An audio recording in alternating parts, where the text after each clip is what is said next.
Hi, greetings. My name is Dr. Fezi, and I am a scholar and a practitioner in the field of information security. It is my opinion that there is a lack of awareness among the IT professionals about the principles of information security, which places our data at risk. And in today's world, we're living in the information age. The data is everything. It contains a lot of very important and critical element of our society, and its misuse can result in great harm. Sometimes there's allegations of improper use of data, and sometimes there's news of hacking where somebody stole valuable information resulting in financial loss as well as loss to reputation. What I have done is that I have prepared some videos to help you prepare for the CISSP exam. The CISSP exam is an industry-wide standard exam with a wide credibility. It is recognized around the world. And by investing your time and energy into preparing for the CISSP exam, you will find that you will boost your career and your earning potentials. Among several other benefits, the biggest benefit is increasing knowledge about information technology, information assurance and cybersecurity. So let me describe to you what I have in this presentation. So I'm covering 4 areas on this video. First, I'm going to talk about why should you pursue a CISSP certification. And then I'm going to briefly say a few words about the CISSP official book.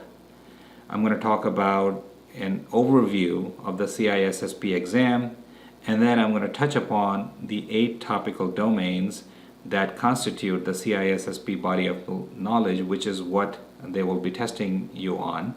I will have more videos describing in detail each and every one of those domains. Pursuing a CISSP certification is a great activity that you can undertake to boost your earning potentials. Typically, CISSP a couple years ago were making in excess of 130,000 or more. Lately, I think that number has been revised up to 160,000. And then you can maximize your career potential. There's so many jobs that are available right now that require a CISSP certification, or they say it's strongly preferred that you have a CISSP certification. Some I've even seen that says a condition of their employment is that you will obtain a CISSP certification within 3 to 6 months of starting the job. And an additional benefit is that you will stand out. The CISSP exam is a challenging exam that has the respect of a lot of individuals, and if they hear that you have passed this exam, they will think highly of you, hopefully. The biggest advantage, in my humble opinion, is understanding cybersecurity. The material that I'm going to present here and in the subsequent video very methodically lists out the areas of cybersecurity. Now, cybersecurity is a vast field. There's a lot of areas, a lot of moving parts, and I think that the CISSP body of knowledge does a really good job of exposing you to all areas in a very structured format. Another benefit is the demonstrated experience. In order for you to sit in for the exam, you have to have at least 4 years of experience. So by having a CISSP credential, you will also demonstrate that you at least have 4 years of experience. And then another benefit is the best of breed. Basically what that means is that CISSP is the cornerstone kind of a certification. A lot of other certifications recognize it. You will meet the requirements of many of the DoD standards. You will meet the requirements of IAT and IASAE certifications as well. Finally, it's the membership into the largest cybersecurity organization in the world. You'll have an opportunity and access to networking with fellow information security professionals and tap into that network. So pursuing a CISSP certification gives you a broad range of benefits. There's several textbooks, several books available that help you prepare for the CISSP exam. And I've reviewed some of them. However, by far, my favorite is the ISC Squared CISSP Certified Information System Security Professional Official Study Guide 8th edition, which is shown here. I think this book does a really good job of covering all the areas of information security and giving you exposure to those areas in a systemized format. It is a bit long for some people's liking. It's consists of about over 1,000 pages, but don't be discouraged by the volume of pages. The information presented is very valuable and it's a good skill to have. Now let's talk about the CISSP exam. The CISSP exam focuses on a 30,000 foot overview of the information security. It does not expect you to be expert in those domains. It deals more with theory than it does with procedure and practice. And it is my opinion that people who have worked in the practice of information security, who have hands-on experience, demonstrate a great understanding of the information security threats. However, they may not always have the tools to prepare for the new type of threat that might emerge, a new type of hacking, a new type of data breach that could result. So that's why I think theoretical foundation is essential to give you the tools to be ready for those. Another point to note about the CISSP exam is that it is an adaptive format, meaning the computer on which you're taking the exam is developed in such a way that it adapts to your answers. And you can learn more about that by visiting this link, and there is even a video there that you can watch to get familiar with the concepts. The exam will be a minimum of 100 questions and up to 150 questions. So another thing to note is that there are two types of broad questions. The first one are the pre-test questions that don't count towards your score. The second type of questions are the operational items that definitely count towards the score that you need to pass the exam. You have a maximum of 3 hours to take the exam. If you run out of time before achieving the passing rank, you will fail. You're not allowed to return to a previous question to change your answer. Therefore, when you're taking the exam, be sure you take your time to select the right answer.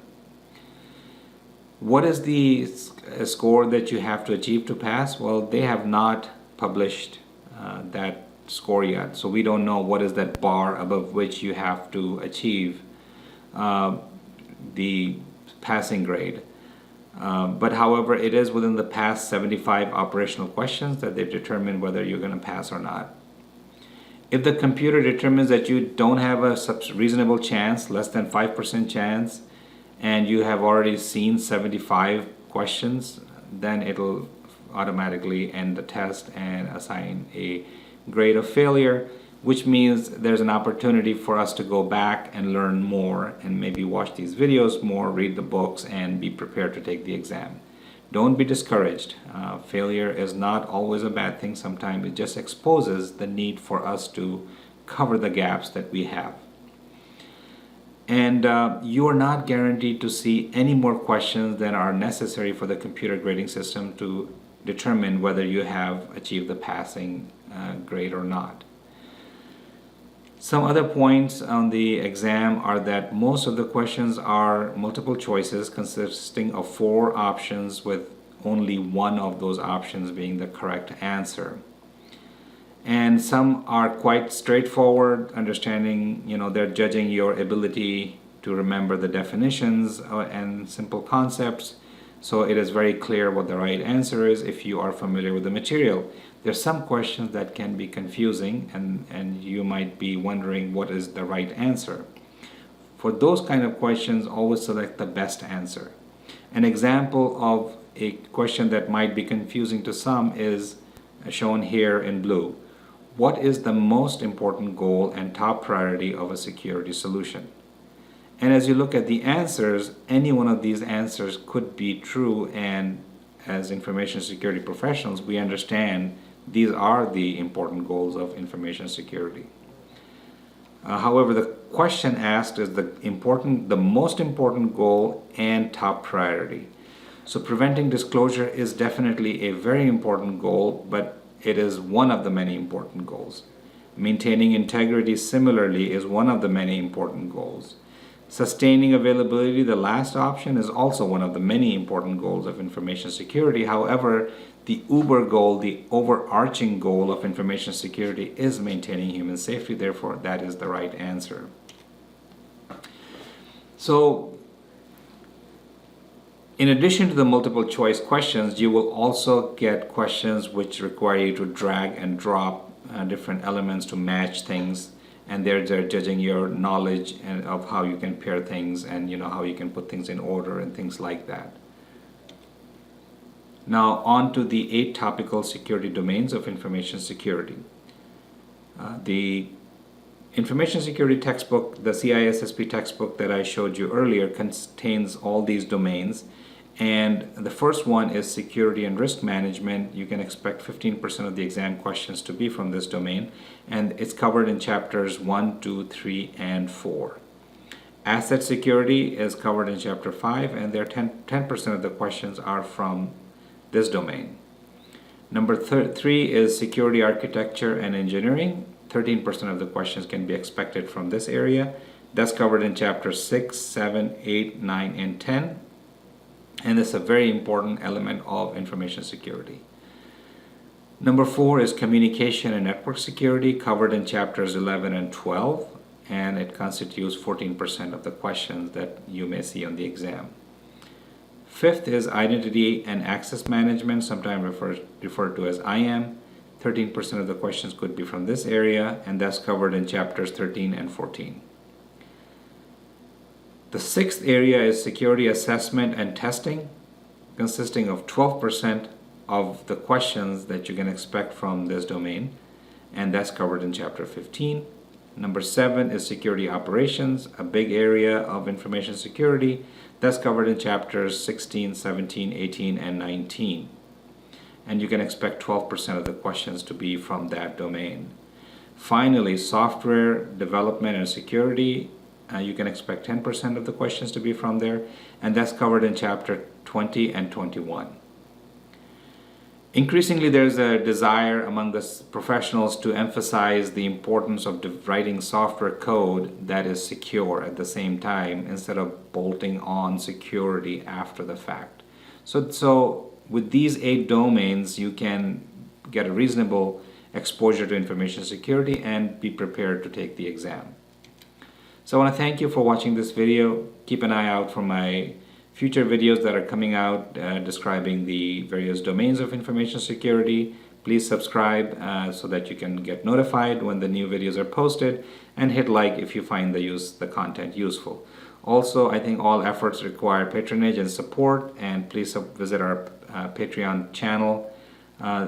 Producing these videos require a lot of energy, a lot of time, and a lot of resources, investment of money. So your contribution would be greatly appreciated. Thank you, and look forward to seeing you on the future videos.